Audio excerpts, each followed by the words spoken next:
देख रहे हैं लिजोम टाइम्स। खबरों में जाने से पहले एक नजर डालते हैं आज की हेडलाइंस पर।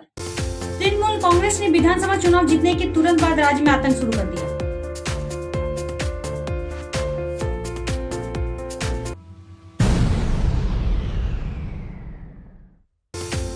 शराब से भरी लॉरी बीसागढ़ की कुल्टी पुलिस ने जब्त की।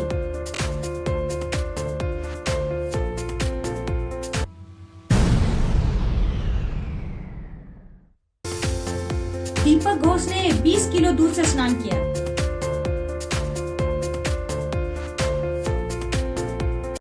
गंगा स्नान, कुंभ स्नान, मकर स्नान, लेकिन किसी ने भी दूध स्नान के बारे में नहीं सुना। लेकिन इस बार यह पूर्वी बर्धमान के श्रीरामपुर में हुआ, जहां दीपक घोष ने 20 किलो दूध से स्नान किया।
স্নান করলাম, চেয়েছিলাম যেন দিদি ফের নেক্সট মুখ্যমন্ত্রী হয়, আমাদের মন্ত্রী যেন ফের মন্ত্রী পদ পায়, ওই জন্য মানত করেছিলাম, ওই জন্য স্নান করলাম।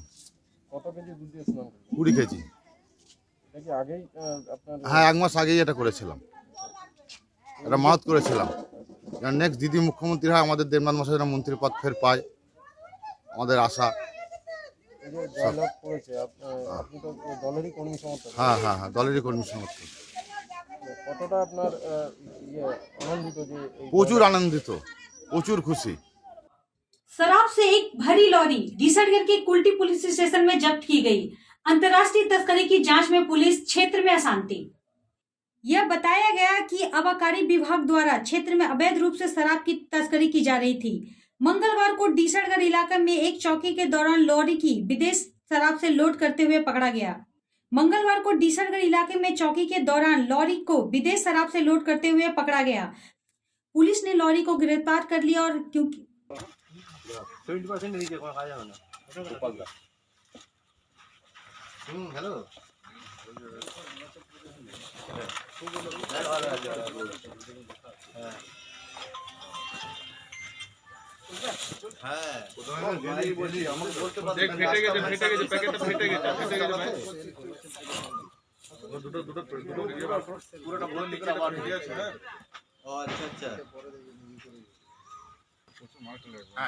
অন্যরকম গরম লোকের দরকার ফোন করেছিল, ওদের দেওয়ার লোক আছে।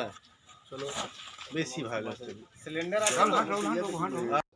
এটা আমাদের একটা প্রাথমিক একটা ইনফরমেশন পেয়েছিলাম আমরা, যে এরকম একটা ট্রাক বোঝায় কিছু ইলিসিট লিকার যাচ্ছে। তো সেই ইনফরমেশনের উপর বেস করে আমরা আমাদের যে দিশাগড় নাকা পয়েন্ট আছে সেখানে আমরা এটাকে ইন্টারসেপ্ট করি, এবং তারপরে আমরা সেখান থেকে অলমোস্ট 220 কার্টন আমরা ফরেন লিকার আমরা সিজ করেছি, যার আনুমানিক মূল্য অ্যারাউন্ড 5 লাখ। তো এবং আমরা যে ট্রাক ড্রাইভার তাকে আমরা ডিটেইন করেছি এবং জিজ্ঞাসাবাদ চলছে। এই জিনিসটা কোথা থেকে কোথায় নিয়ে যাওয়া হয়েছিল, ডিটেলসটা, যে চালানটা আছে সেটা হচ্ছে কি গিয়ে ওই পশু খাদ্যের চালান দেওয়া আছে, কিন্তু অ্যাকচুয়ালি তার ভেতরে এই ফরেন লিকারটা ছিল, যেটা আমরা উদ্ধার করেছি।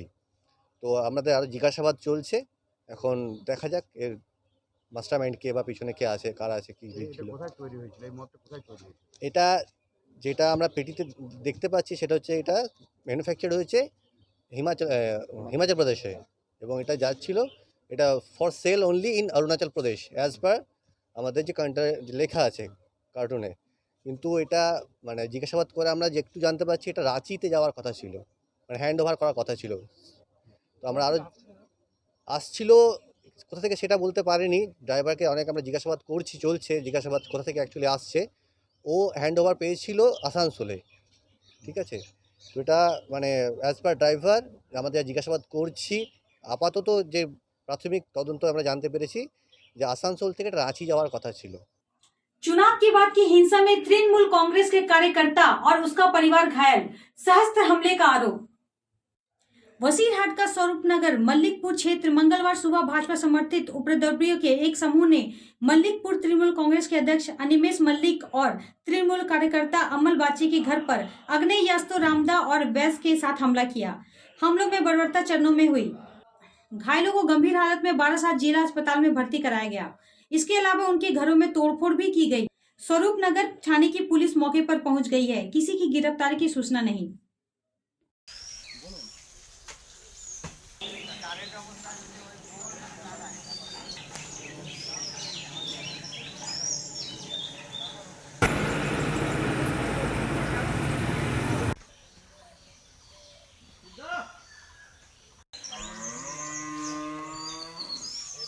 বক্সে আমরা চারজনে একসঙ্গে আসতেছিলাম, এদিক দিয়ে এরা দাও লাঠি নিয়ে 30-40 জন লোক মিনিমাম এরা যাচ্ছে। হঠাৎ গেলে আমরা কি হয়েছে বলতে বলতে হঠাৎ দাও লাঠি নিয়ে মারপিট করা শুরু করেছে। তা আমি যতদূর পারি আমি ঠেকাইছি, আর অন্য লোকজনও ঠেকাইছে। তারপরে ওনার বাড়ির দিক পাঠাই দিলাম, ওনার হাতে মাথায় কপটপ লাগিয়েছে। কারা মারলো? ওই বিজেপির সেই বাহিনী যারা আমার ঘর ভেঙে গেছে এরাই। আপনারা বাজার থেকে আসছিলেন? হ্যাঁ, বাজার থেকে আসতেছিলাম। আমাদের অন্যটা সালিসি ছিল, সেই সালিসির ব্যাপারে আমরা আসতেছিলাম। সালিস আজকে মানে গতকাল হয়নি, আজকে হবে। তখন আমরা কিছু জানি না, শুনে বলছে তোমরাই এই সংবাদ দিয়ে লোকজন আনাইছো। কেন অ্যাটাক হলো সেটা তো আমিও বলতে পারবো না। আমার পর তো কোনো আমার ছেলের কোনো নাই, ও আমার কাজ করে, ওর কোনো অভিযোগ নাই, পঞ্চায়েতের কোনো অভিযোগ নাই। তৃণমূল করি বলে আমার এইটুকু আপনি, এরা সব বিজেপি, আমরা তৃণমূল করি। আমার তৃণমূলের পক্ষে কম লোক, আমাদের বুথে আমার কম লোক। অ্যাটাক করেছে কারা বলে আপনার ধারণা? বিজেপির কর্মীরা সব। तृणमूल कांग्रेस ने विधानसभा चुनाव जीतने के तुरंत बाद राज्य में आतंक शुरू कर दिया। तृणमूल कांग्रेस ने विधानसभा चुनाव जीतने के तुरंत बाद राज्य में आतंक शुरू कर दिया है। भाजपा कार्यकर्ताओं को पीटने और घरों में आग लगाने के अलावा राज्यों में कई बार कई जगहों पर आगजनी की घटना हुई। अगर हम जनप्रतिनिधि बनने के बाद भी लोगों को नहीं बचा सकते तो हमारी भाजपा पार्टी के जन प्रतिनिधियों को इस्तीफा दे देना चाहिए। उन्होंने कहा कि बंगाल में लोकतंत्र नहीं है। उन्होंने कहा कि अगर पार्टी नेतृत्व में फैसला करता है तो हम कल राज्यसभा कार्यालय के सामने, राष्ट्रपति भवन के सामने भूख हड़ताल करेंगे। भाजपा सांसद अर्जुन सिंह ने राज्य भर में चुनाव के बाद की हिंसा के मद्देनजर आज संवाददाताओं से बातचीत की।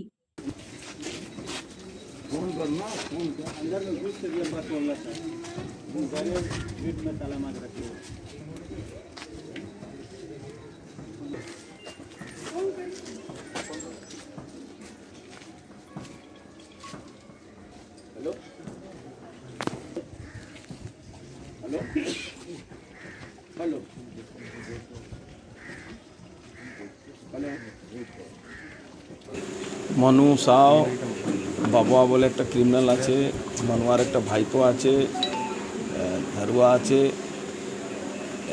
কিছু মুসলিম ছেলে আছে, তাদেরকে নিয়ে পুরো এলাকায় তাণ্ডব করেছে। কিশোর পাটোয়ার বাড়িতে লুট করেছে, কাউন্সিলরের বাড়িতে বোম মারা হয়েছে, মেয়ে কোনোরকম প্রাণে বেঁচে গেছে। সারা জায়গায় তাণ্ডব হচ্ছে, নেহাটি, টিটাগড়, ব্যারাকপুর, বীজপুর, সব জায়গায় তাণ্ডব চলছে। মমতা ব্যানার্জি মুখ্যমন্ত্রী হয়েছেন, ইঞ্চি ইঞ্চিতে বাদলা নেওয়ার জন্য যে বলেছিলেন সেটাই হচ্ছে। বাংলার হিন্দু সমাজকে বলবো, এখনও এই ড্রয়িং রুমে বসে সেকুলারিজমের কথা বলাটা আমার মনে হচ্ছে একটু বিচার করা দরকার আছে। নাহলে বাংলায় আগামী 10 বছরে কী হতে চলেছে সেটা বাংলার মানুষ বুঝবে। দ্বিতীয় বাংলাদেশ তৈরি হবে, দ্বিতীয় পাকিস্তান তৈরি হবে। কেন্দ্র সরকার, পুলিশ বলছে যে 2-4 দিন ওয়েট করুন, আপনাদের সহ্য করতে হবে, এটা কি বলবেন? কেন্দ্র সরকারকে আমরা বলবো, কেন্দ্র সরকার একটা সঠিক পদক্ষেপ নিক। এইভাবে ভারতবর্ষের একজন নাগরিক হিসাবে কেন্দ্র সরকার চোখ বন্ধ করে চুপ করে থাকবে, এটাও ঠিক না। বা সমস্ত আমি দলকে বলেছি বা সমস্ত জনপ্রতিনিধিরা সাময়িকভাবে আমরা যখন মানুষকে রক্ষা করতে পারবো না তাহলে আমরা রিজাইন করে দেবো। আর নাহলে রাষ্ট্রপতি ভবনের সামনে হোক বা राज्यपाल भवনের सामने हो আমরা आमरण अनशने बसी। पश्चिम बर्धमान जिले के चितरंजन के फतेहपुर इलाके में एक व्यक्ति का कटा हुआ शव बरामद किया गया। चितरंजन पुलिस ने पश्चिम बर्धमान जिले के चितरंजन के फतेहपुर इलाके से एक व्यक्ति के कटे हुए शरीर को बरामद किया। मृतक की पहचान नीतीश दास के रूप में हुई। पुलिस घटना की जांच कर रही है।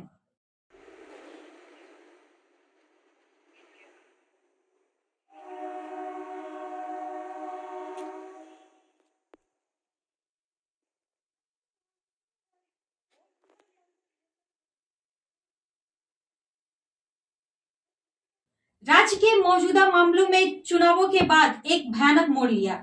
राज्य के मौजूदा मामलों में चुनावों के बाद एक भयानक मोड़ लिया है। दोनों पक्षों पर हिंसक घटनाएं हो रही है। मैं आज राज्य में भाजपा कार्यकर्ताओं पर लोकतांत्रिक तरीके से हमला करने से निपटने के लिए आया हूं। ऑल इंडिया के अध्यक्ष जेपी नड्डा, उन्होंने कहा कि भारत के बंटवारे के समय भी देश इतना असहिष्णु नहीं था।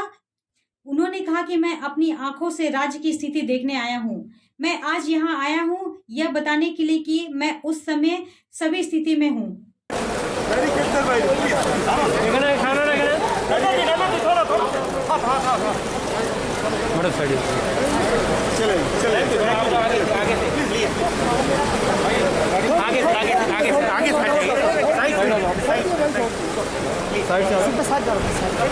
पश्चिम बंगाल का जो हालत है क्या बोलेंगे, क्या कहेंगे?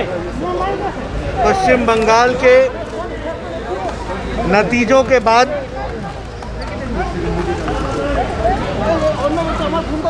एक सेकंड, थोड़ा सा बैलेंस बनाइए, आप लोग गिर जाएंगे। जो घटनाएं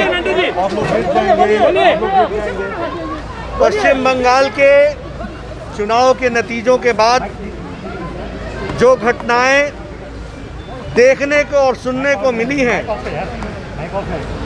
वो हमें हतप्रभ करती हैं, चिंता में डालती हैं, क्योंकि शायद ऐसी घटनाएं भारत के विभाजन के समय मैंने सुना था, लेकिन उस आज़ाद भारत में अब चुनाव के नतीजों के पश्चात इतनी असहिष्णुता, इनटॉलरेंस हमने आज दिन तक नहीं देखा है। कार्यकर्ताओं पर जो प्रहार हो रहा है उसको व्यक्तिगत रूप से देखने के लिए और उन कार्यकर्ताओं के साथ इस विपत्ति काल में खड़े होकर के प्रजातांत्रिक तरीके से इस लड़ाई को लड़ने के लिए भारतीय जनता पार्टी कृत संकल्प है। We are committed to fight this ideological battle and the activities of TMC, which is full of intolerance, and we are ready to fight democratically. प्रजातांत्रिक तरीके से हम इस लड़ाई को लड़ेंगे। आज मैं व्यक्तिगत रूप में देखने आया हूं। अभी मैं 24 परगना जाऊंगा, बाद में उन कार्यकर्ताओं के घर जाऊंगा जिनकी जीवन लीला चुनाव के नतीजों के कुछ घंटे बाद उनके साथ हुई है, और संतावना तो दूंगा ही दूंगा, लेकिन उनके साथ करोड़ों भारतीय जनता पार्टी के कार्यकर्ता खड़े हैं। आज के लिए बस इतना ही। कल इसी समय इसी चैनल पर फिर हाजिर होंगे। तब तक बने रहिए हमारे साथ और देखते रहिए लिज्म टाइम्स। धन्यवाद।